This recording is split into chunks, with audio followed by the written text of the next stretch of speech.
Hello, je m'appelle Cécile, je suis en PVT au Canada depuis octobre 2022 et plus précisément à Toronto.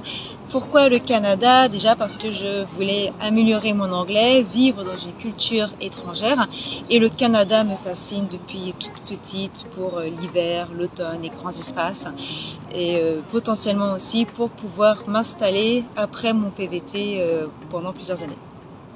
J'avais un petit B1 en arrivant au Canada, à tel point que je suis d'abord arrivée à Montréal pour éviter toute incompréhension linguistique pour les papiers. Et aujourd'hui, je dois avoir maintenant un B2 intermédiaire. Donc j'ai fait pas mal de progrès en quelques mois.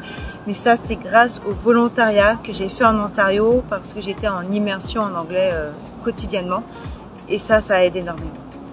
Ce qui m'a le plus surpris ici, c'est pas tant sur le Canada, parce que je m'étais quand même beaucoup renseignée sur le pays, c'est sur les amitiés.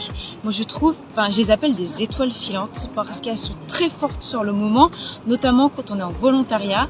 Et après, on a quasiment plus de nouvelles. Des fois, je retrouve des amitiés à l'autre bout du pays, où j'en garde quelques contacts avec certaines en France. Mais pour les 3/4 d'entre elles, je n'ai plus du tout de nouvelles, alors que c'était très fort sur le moment. Actuellement, je suis barista à Toronto et je suis également professeure de français dans une école de langue et je suis comédienne. Donc là, j'essaye de développer mon business, comme on dit ici, pour pouvoir ensuite vivre dans ma passion dans quelques années, que ce soit ici ou en France. Ce qui a été le plus dur pour moi en PVT, c'est ma famille qui commence à me manquer au bout d'un an. Il se passe des choses en famille, on n'est pas là pour les vivre.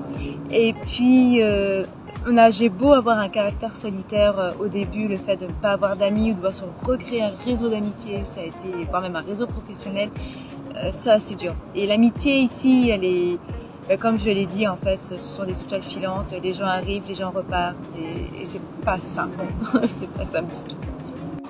Mon meilleur souvenir au Canada, c'est dur à choisir. Je vais en prendre deux. Le premier, c'est fêter Noël dans une famille canadienne dans le Muskoka. Ça, c'était très chouette. Et le deuxième, c'est un road trip dont je rêvais et que j'ai réalisé sur l'île de Vancouver, sur 1600 km du nord au sud, d'est en ouest. Et j'ai même pu voir des orques et ça, c'était un rêve de gamine et qui va rester gravé à jamais dans ma mémoire. Ouais. Si j'avais un conseil à donner, ce serait de faire votre PVT à votre image. Ne vous laissez pas influencer par les autres, par ce qu'ils font. Si vous partez avec une bande de copains et que vous rêvez d'aller dans le Yukon mais que eux non, partez dans le Yukon. Vous allez vous faire des copains en chemin, vous pouvez même poster un message sur un groupe de personnes, dire voilà, je fais un road trip dans le Yukon, qui veut venir?